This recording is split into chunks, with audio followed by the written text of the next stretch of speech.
We started the HICUB lab 4 or 5 years ago. We started in the kitchen, the departmental kitchen, but we're slowly growing with, and we have full support from our superiors, so it's very nice to work in such an environment. Our lab is called, it's a play of words, Human Interacting with Computers at University of Primorska. So when you see a good design, you should not actually see it, because the good design is the one that you don't notice. But we also claim if it's a good design, people need to say, wow, and it's a HICUB that they experience. Go forward. So these are the current members. You can see the photo of me and Glenn. Up there, we have a lot of people from other countries. So Julie comes from France, and we have Mahesha from Sri Lanka, and now Nuwan is also from Sri Lanka, and Kuautli from Mexico. Hopefully, we're getting another student from Philippines and one from Iran. So well, fingers crossed if all the visa processes go as according to plans, which never do. So yeah, we're slowly growing. We started as 2, and now we are in, I can't even count, 8, currently 8, and hopefully 10 in the near future. But that's kind of that's our capabilities at the moment. We don't want to grow anymore. Want to have a small lab that collaborates with other people wherever they come from. Always welcome. Always welcome to collaborate on all sorts of things, from the writing to running the study to using the hardware that we have. And I leave from here on to Glenn. Wait, I'm gonna do it. Do it. Okay. Wait, don't run. Oh. I have to hold this as well. Thank you. I put it in my pocket. Okay, I'm wired up. Thank you, Matjaž. And I'm very happy to be here to talk to you. I think it's a privilege when people are ready to listen to you. So thanks for this. So this presentation will have 2 parts. So in the first part, we'll quickly look at 3 research lines we are pursuing at HICUB Lab. And then we'll continue on with looking at the infrastructure we got recently at HICUB Lab and possibilities for collaboration. So the first line of research I want to talk to you about is large-scale user studies. So this is something we try to pursue at HICUB Lab because through these large-scale user studies, we want to explore design guidelines on in-the-wild data that has potentially more impact than what is the standard for HCI research. So HCI studies, usually 13 people, 20 people, 50, it's a very big sample size. We want to go above that, so bigger numbers. The second thing is also not just looking at the guidelines, but also try to use the so-called wisdom of the crowds to try to predict the unpredictable. Play on words, so basically see if certain problems can be better solved by actually asking certain things, certain questions to many people. How do we do it? So first thing, we try to collaborate with industry in order to reach large audiences. So actually big industries like Google, Microsoft have access to these large data sets. And they do some very nice things with these data sets. But they don't publish, they don't show what they do. So that's actually a downside. So we are trying to somehow find partners that are willing to share data with us. We do something for them. It either means development work, or basically developing certain platforms, in exchange for the data that we gather when these systems go live. The second thing is, of course, once we get this data, we try to run some advanced data analysis and visualization techniques. So just 2 examples of projects in these lines. So we recently worked with a San Francisco startup company called Gnobi on an M-learning platform, and that our collaboration with this company was in evaluating their product. And this evaluation was actually done in real corporate environment with 300 users. So that's the key. So it's not run in a lab, it's run with real people, and actually we try to scale it up as high as possible. So this is one example of this line of research. The second one is we recently worked, actually not recently, 2017, there was this interactive documentary. I don't know if you've heard about it. It's called IOTOC, I-Island. Anybody heard about this? Okay, because you visited our lab. Okay, so basically we collaborated with creative industry, so filmmakers, Astral Films, that were recording a story about the islanders that live on the island of Biševo. And basically there is 12 people who live there all year round, but there is 100,000 tourists that come there every year as well. So this sort of creates certain frictions about what kind of development would be good for the island, different opinions, and sort of you can get an idea of this being an interesting documentary. And the curator of this documentary wanted to experiment with a different style of documentary. So not just a documentary where you sit and watch for 50 minutes on average, but actually a documentary which is a series of short films that are presented to you in an interactive way through a web portal. And what we did is we built that web portal and released that web portal and basically maintained that web portal for, I think it was 3 months. So there were 13 episodes, every week 1 episode. The audiences, yeah, so the main thing the authors contributed were the very good quality of multimedia content that we used to build our web portal. And the second one is they also did all the promotion. So we ended up with 100,000 hits on the website. And now that's our data which we use to evaluate how well this interactive documentary, this new medium, well, it's questionable if it's new, but there are some certain aspects that are novel in the way this interactive documentary website is built. So we have a large data set to evaluate it, and we are currently in the final stages of writing the paper and actually publishing that work. So this is large-scale user studies. So the second one is the one close at heart to me, which is user interface design. So what we are thinking of, it's we like to design, evaluate, and build interfaces that are our natural extensions of our minds, bodies, and behavior. Okay, so let's look at it a little bit more concrete sense, because I think a lot of us here are trying to do just that. So the first thing is a computational interaction approach. So what we are interested in is how can we introduce computational methods into iterative design process itself. So you know that in HCI, usually what we do, we have a designer, and then design comes with idea A, and then designer comes with idea B. We show both ideas to users and basically choose which one is better. So we rely on the knowledge of the designer to come up with ideas of what is good design.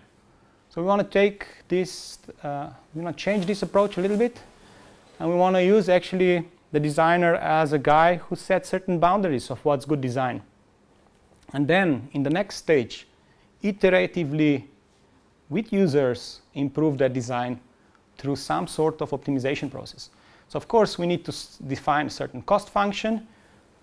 So what kind of cost function? I don't know, you need to define certain tasks users have to perform, and then by suggesting new design alternatives and evaluating that cost function, you can actually come up to optimum design that wasn't proposed by the designer, but was actually generated by users. So that's one line. The second one is we are interested in investigating capabilities of new sensing devices or repurposing existing sensing devices. I'll talk about the related project later on. I also have a prototype here, so we'll look at that. And the last one is we want to look at new ways of using technology for support and learning tasks.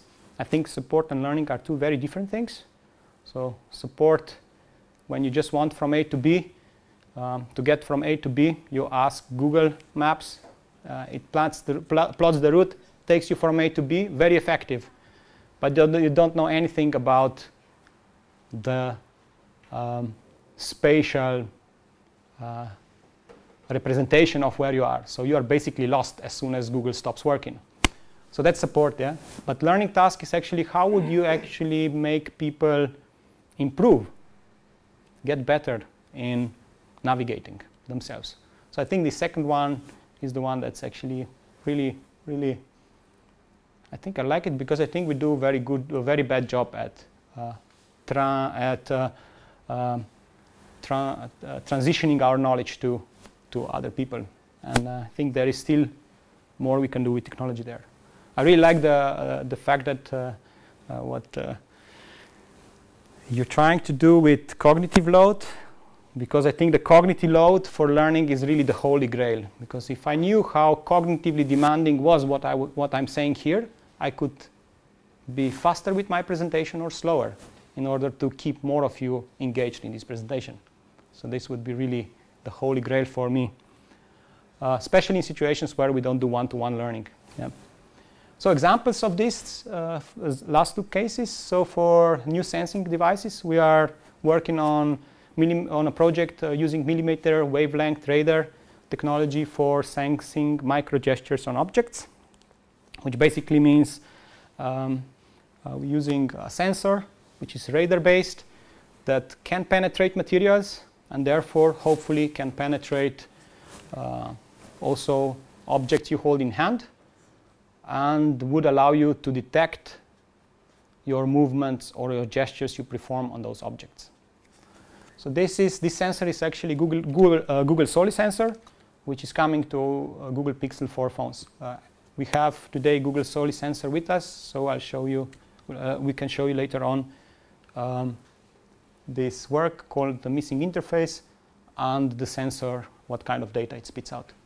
And the next one, for support tasks, we do support task where we use augmented reality technology to help people manufacture, build, craft, build stuff with hands. So I use technology basically to draw an interesting line that I can then easily cut with a saw.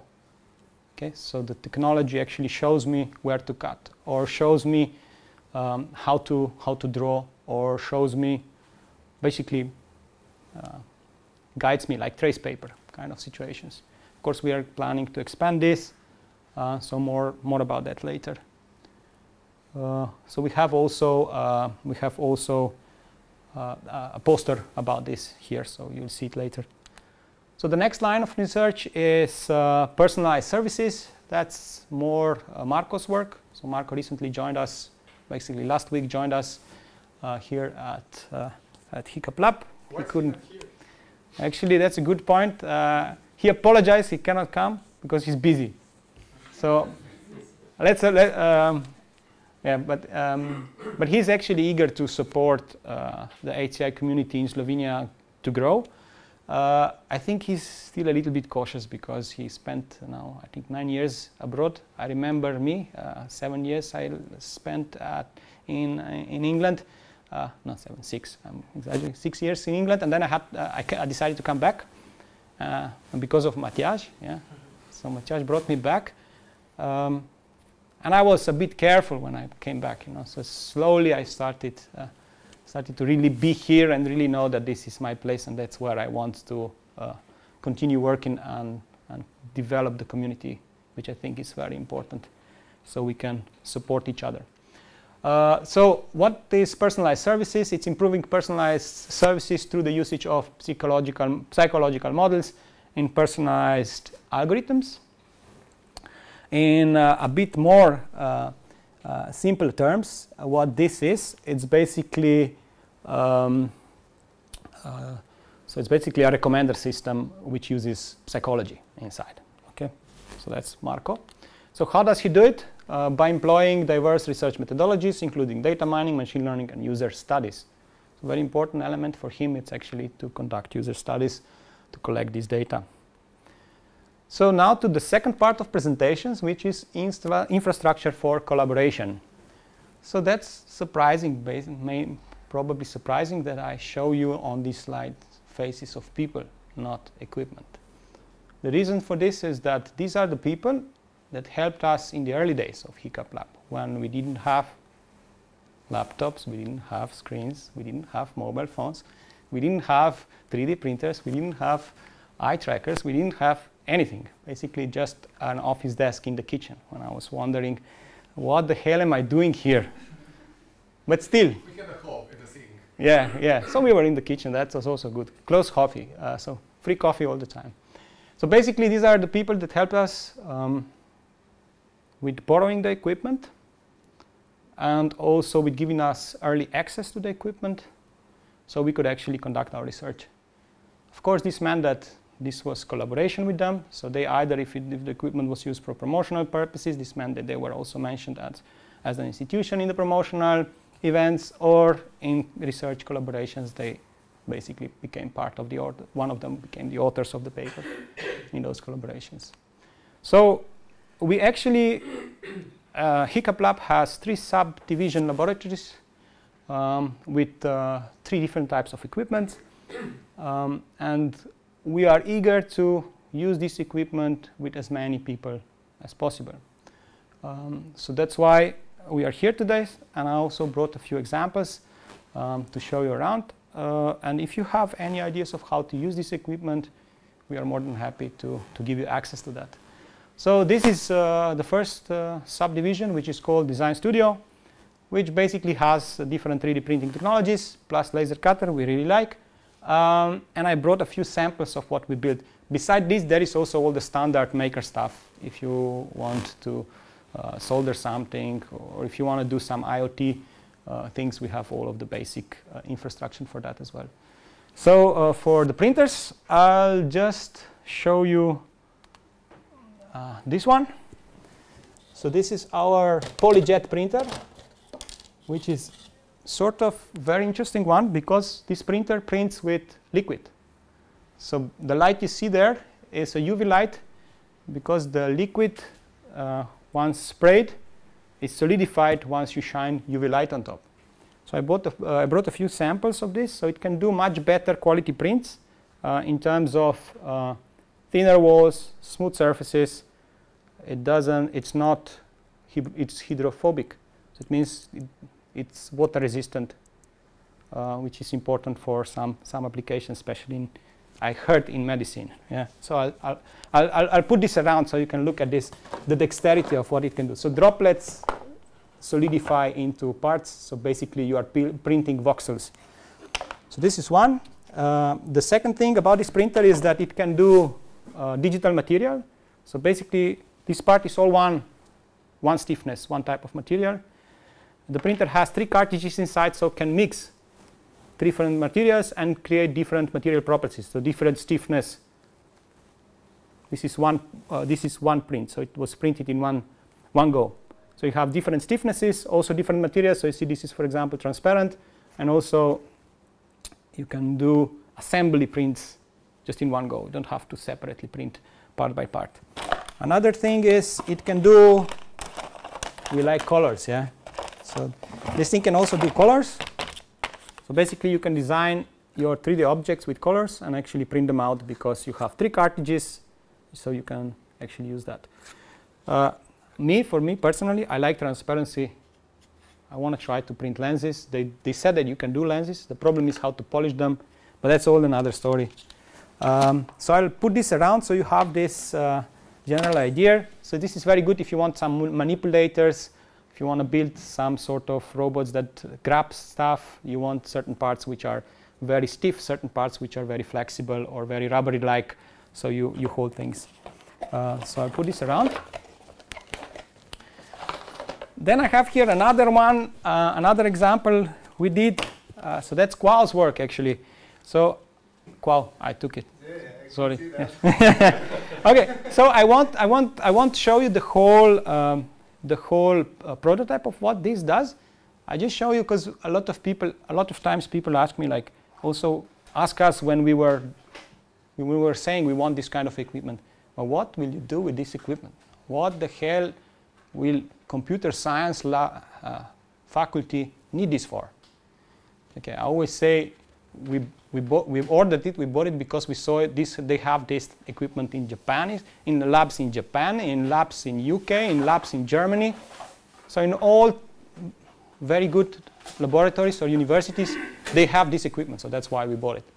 And basically why you need it is because you need space for experimenting. So I never thought we're going to be actually perforating paper with this laser cutter that you have here. But that's actually one of the projects we are currently now doing. So exploring optical properties of the paper and trying to modify these optical properties for certain reasons. I won't go into the reasons. So believe me, it makes sense to perforate it. But I just move it. I just give you this so that you can see what kind of. The idea is that it becomes more transparent, more translucent, the paper itself. Okay, so that's that. So so this is already that. So next subdivision is a laboratory for cognitive perception and behavior analysis. So this sublab is actually a lab which is looking at trying to analyze physiological response of users. So a lot of research that we do in HCI is mainly qualitative based. So can we quantify user behavior? Can we quantify users' response, users' reactions? So we have EEG devices, 2 different types. We have eye trackers, all possible eye trackers that you can imagine. So you have eye trackers which are in form of glasses, eye trackers for VR, so you can actually see where inside the virtual world people are looking at. Because even though you have the head position, people still gaze around the VR space. So they move their eyes.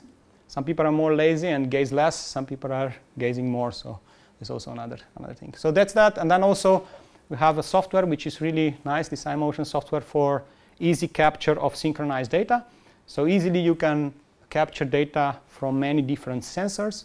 So for example, from galvanic skin response sensors, for EMG sensor, from EEG, eye tracking data, so all synchronized in time domain, so you have a very quick grab of this kind of user responses. One interesting point is also Affectiva module, which is a facial expression analysis module, which has basically a webcam looking at your facial expressions and can recognize 20 different expressions you make on your face. And that's good because a lot of these responses are just responses. You don't know if it's positive or negative. And basically, emotional expression analysis could give you an idea, is the guy happy or sad, frustrated or good? So how do you actually link those expressions? I have a video for this one. Can you keep your eyes on Gigi? How about in the first ever BMW M2? So this is an example of screen-based eye trackers. So you have some sort of video playing, and you basically try to figure out where Gigi sits in the car. Why would you want to do things like that? So these companies spend a lot of money on these commercials and would probably like to know more than just I like it, I don't like it, but also how engaging was the commercial, how many people really follow this kind of game, and also how much time is spent looking at the brands of your commercial or things like that. Yeah. So we are looking at ways of course, finding some sort of business collaborations for getting money for our lab so we can do other things, mainly in this case. Yeah, it also might open up some ideas. And the last part of our subdivision is Immersive Analytics Lab.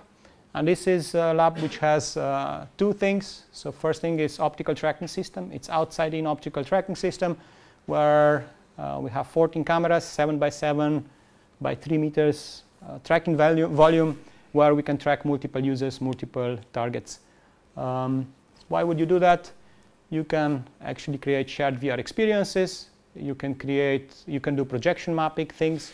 You can do things like 3D gaze tracking. We have Mahesha here is national level ping pong player, so she likes ping pong. But where do people look when they hit the ball? Yeah, So we could basically set up a ping pong table in our tracking system, and with a bit of work, figure out where the gaze points are as the players hit the ball. We haven't done it yet, but I don't know. If somebody has some ideas, some more concrete ideas of what to do it, how to use it, they're welcome. Another thing is a mobile system. So you have also a 6-camera mobile system, so we can take it to places and actually set it up there. So as part of Immersive Analytics Lab, we have 2 VR headsets. So it's HTC Vive Pro and X-Style. So X-Style is a high-resolution headset, which has 4K OLED screens inside. So it's a big, massive thing. I don't know. We haven't put it on yet. So it's actually, if you want to do high-fidelity VR experiments, you can use that. We have also Magic Leap, which we brought here. So if somebody wants to try $5 billion headset, it's, oh, this doesn't work. There, yeah. No one holds $5 billion in hand. I'm just kidding, because this is the headset. It is much cheaper. It's just this much of investment capital. It attracted this company. So you can see, you can test that later on. And the OptiTrack is just the system we use. So, of course, that's the video here for OptiTrack system. So that's just a demo video, just so that it's a bit more concrete on what it does. So, yeah, you can also do motion capture. So basically, you can dress up people in funny clothes and track their motion. But maybe you can do things in terms of so you could track, if you can track the people, you can actually create avatars in VR environments, or create experiences of teleportation, because you have you know where the person is, what kind of gestures he does. So you could do maybe interesting things in the sense of communicating from person to person at distance, or just for fun. Yeah. I think research, I chose this job because it's fun, not because it's serious. So that's it. That's us. If you have any questions, we are more than happy to try and answer them. Oh, shit, that was taken. I apologize. I see this was longer than expected. Oh, sorry. Yeah. I really like the presentation, and I have 2 questions actually. Yeah. First, regarding the eye tracking. Yeah. Did you do this study yourself, the video?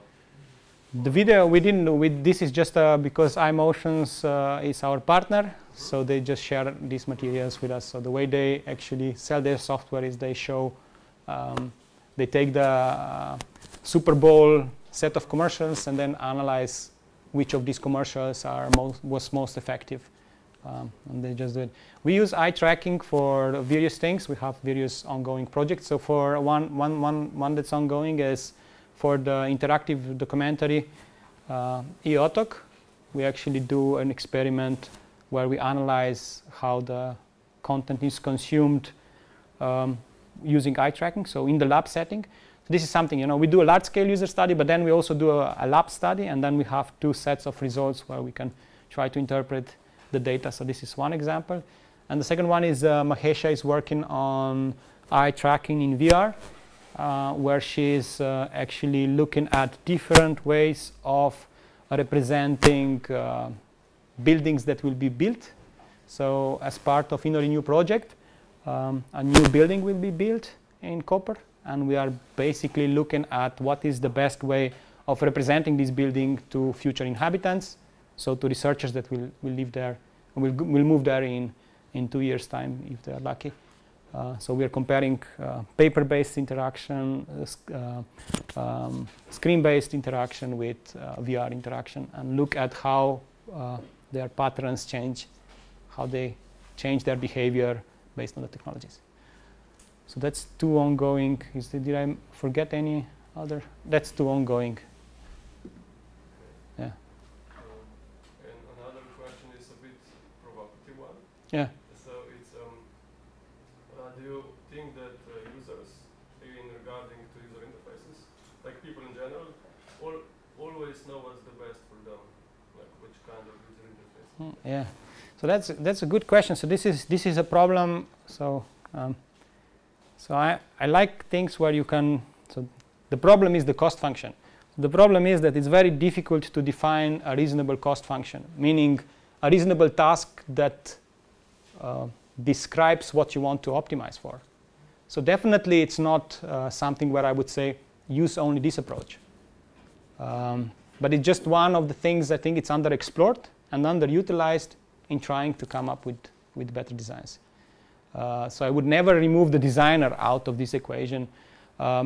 So I think it's not appropriate to do all of the tasks, but maybe for the task where the productivity is very important, maybe for those tasks it's really important that we do it in these ways. So you have many different levels of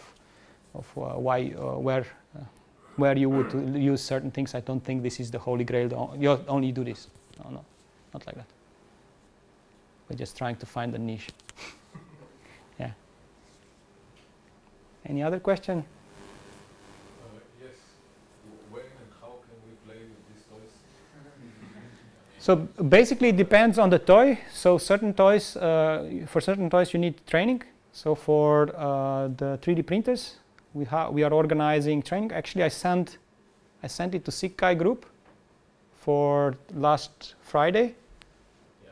So that if anybody would be interested, you have to basically for the expensive equipment you would have to be trained to use it. So that's one thing. So you just basically through us, contact us, and you want to try, just tell what you want to try, and you come there. So the easiest way for so we can borrow equipment. So a lot of the equipment we have is in pairs, exactly for this, because I know that if you want to collaborate, you have to have two systems. So for eye trackers, it's not really a problem because you don't need any tracking, anything like that. So yeah, just contact us, and you come and visit us, and you pick up a shopping bag and you take the stuff. We record what you took. Yeah. And then we hope we get some research out of it, and that's it. So it's the yeah. So that's the general idea. Yeah. Can you show us the wireless sensor, Soli? Can we do this at the poster session? Okay. Okay. Yeah. Yeah. No. That's all there. I'll set it up. Yeah. Okay. Any more questions? No. Good. We are behind already. Thank you, Glenn. Yuri, how long is your presentation? It works in 5 minutes or in half an hour. So which one did you choose? 5 minutes. Yeah, I'm really sorry. I got carried away. Sorry. Yeah. Matthias, why didn't you say?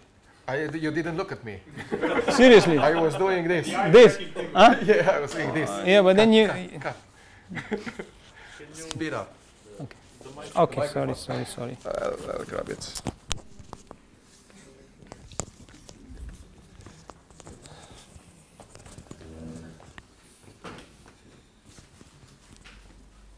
Aj se ne rabimo. Kaj se bi ukaz? Kaj zdaj? Okay. Ne rabiš. Još ga.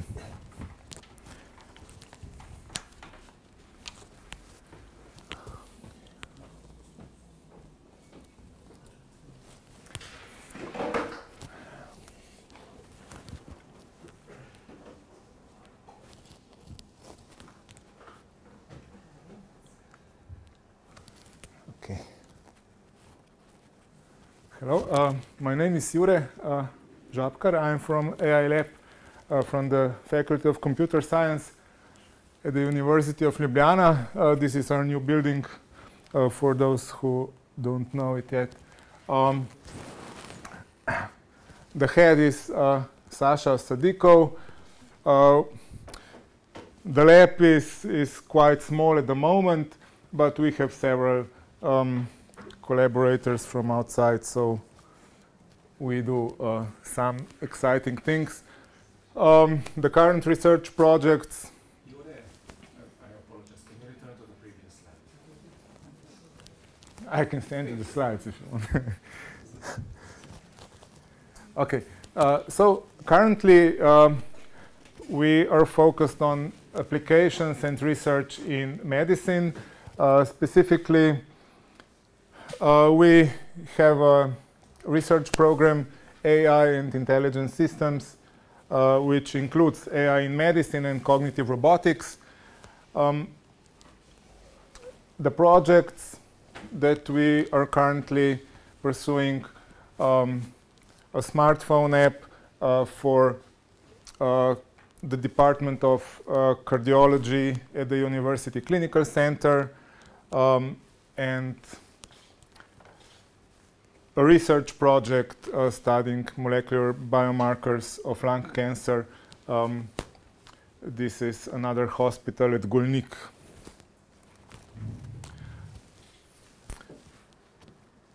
We just started a CARA project, H2020, which focuses on the analysis of MR-based imaging of human brain and heart.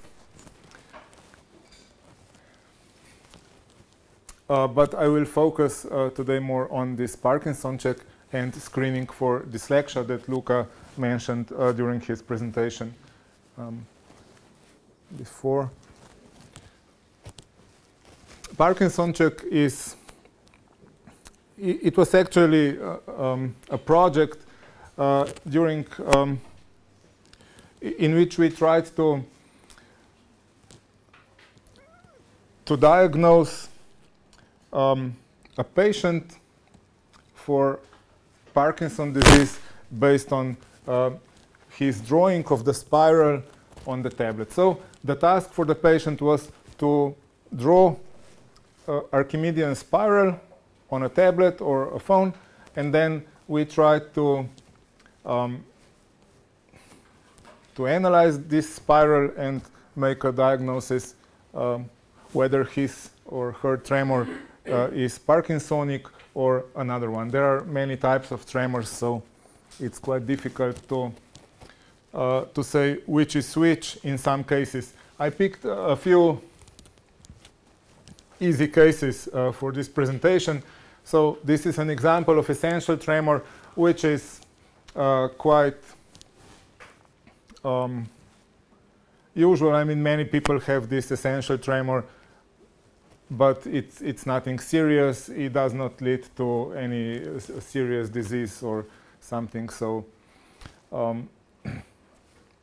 it's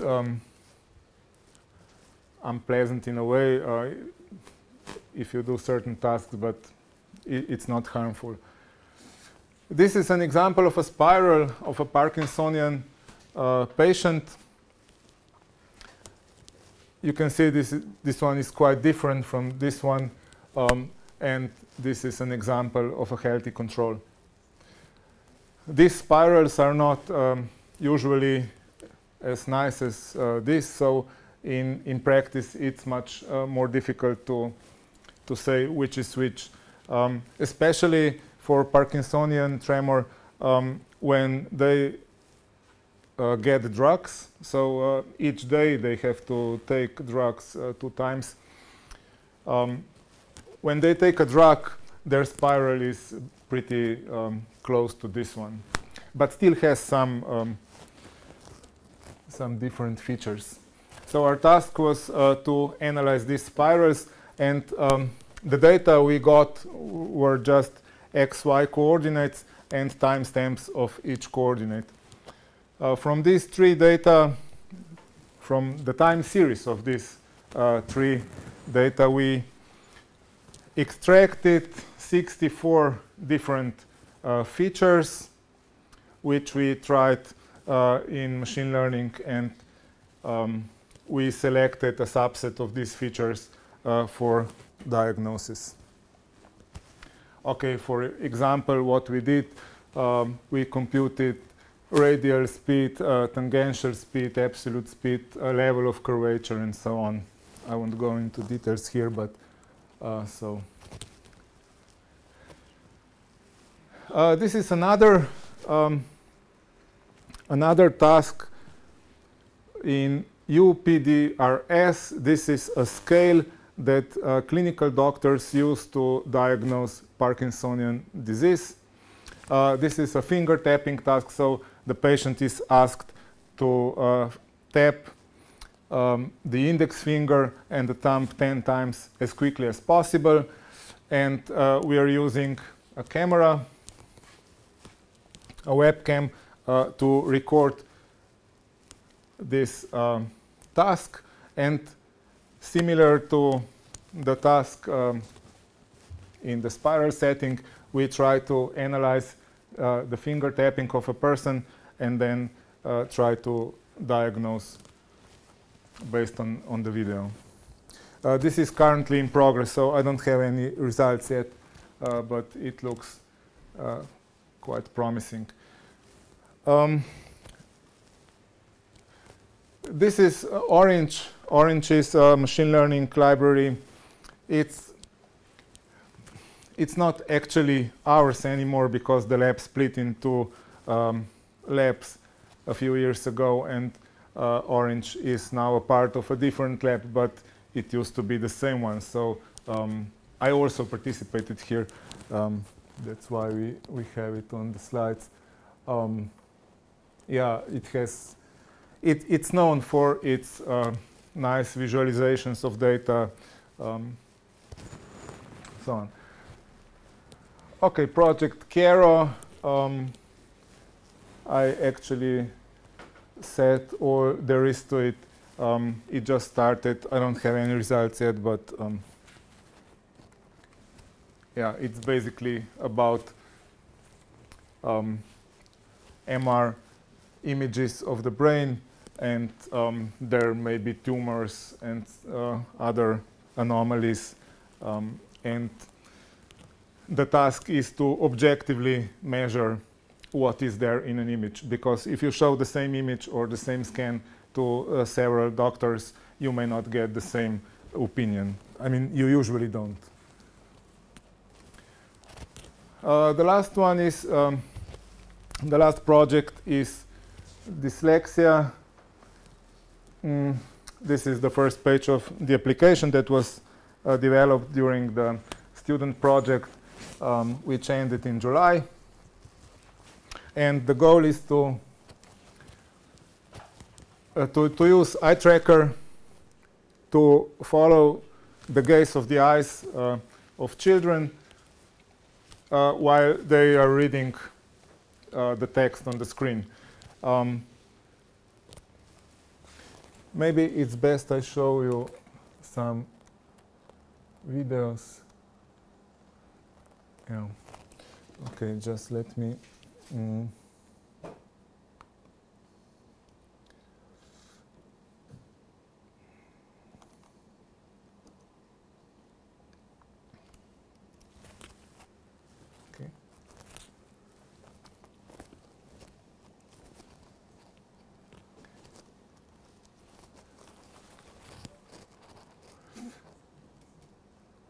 This is a video of a healthy control, so you will see these blue dots on text indicating how this person, this child, was reading this text.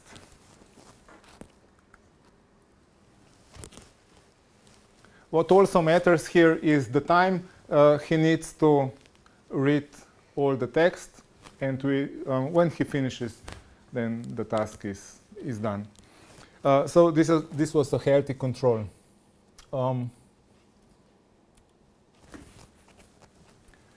This is an example of a dyslexic child. And you can quite soon get an impression why these children have difficulties studying, reading, understanding anything.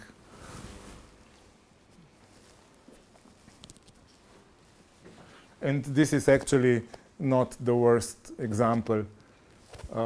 It's This is same age? yeah. They actually go to the same class, their schoolmates.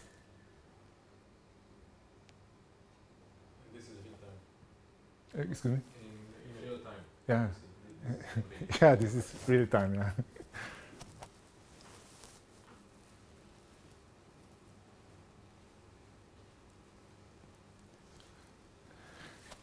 So this is just one of the tasks in this application. reading the text. Other tasks are reading similar words. So there are words that are quite similar. They look similar, but they have very different meaning. And the third section of tasks refers to separate characters. So there are characters that are quite similar, for example, H and B and P. I mean, not for a healthy control, but for a dyslexic person, H and B, for example, in lowercase are too similar for them to tell the difference. Yeah, okay. That's quickly what I wanted to show today. So, so it's really a coffee time. What I suggest is we put Questions. Oh, questions. I'm sorry. Sorry. Coffee. Now I've got a question. So you obviously show clear difference between people who are capable and people who have dyslexia, so the control and dyslexic. Do you plan to do any intervention? On what would that intervention be to help them out? yeah, first, the idea is to get some data to train models and so on. This is just the beginning. But yeah, the idea is to come up with a tool for helping these people study easily.